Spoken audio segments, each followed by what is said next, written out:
بابا لیسانس بخوای چیکار؟ بیل گیتس، زاکربرگ مدرک نگرفتن، انصراف دادن، دلیل نمیشی که. سابقه کار میخوای؟ اگه من یه جای کار میکردم قبلا، اگر مشکل نداشتم که همونجا میموندم. خب یه ماه کار کنم 700 بهم میدی، خجالت نمیکشی؟ برم دابستمشین استاژیران بسازم که بهتر میشه پول گرفت. اولاق حالا حتما باید دکتر باشم. چقدر خودت دادی دکتر شدی؟ اینو بگو. سلام، من گل محمد هستم، کارشناس خانوادگی. میخواستین درسته؟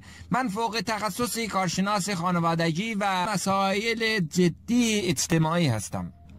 الو صدا نمیاد. الو مسیج قطع شد. این تلفن‌هایی که سیم دارم دیگه آنتن نمیدیم، میشه همش حساب نداریم، حساب نمونده دیگه برای ما. علافی بیکاری فقط اون داشت خوبه که دیگه قصه صبح شنبه کار بدبختی رو نمیخوری.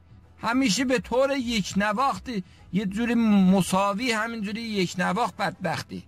از همون اولش بگو یه خانم میخوام دیگه، یه خانم خوشگل باشه صدا هم ازش در بیاد. نفهم بی تربیت، آگهش میزنه کار پاره وقت، بعد 8 ساعت میگه کار کن.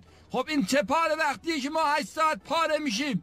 اصلا پاره وقت یعنی چی؟ یعنی پاره میشی به وقتش، یا هر وقتش برسه پاره میشی؟ یعنی وقت پاره شدن رسیده؟ این چه زندگی آخه؟ من نمیخوام دیگه زندگی رو بکنم. این چه وضعشی؟ من مشاور خانواده‌ام، وقت باید برم گچکاری پیشو سباسی ها، برم کارخانه دنبایی، حقوقم میشه 6 ماه نمیدن.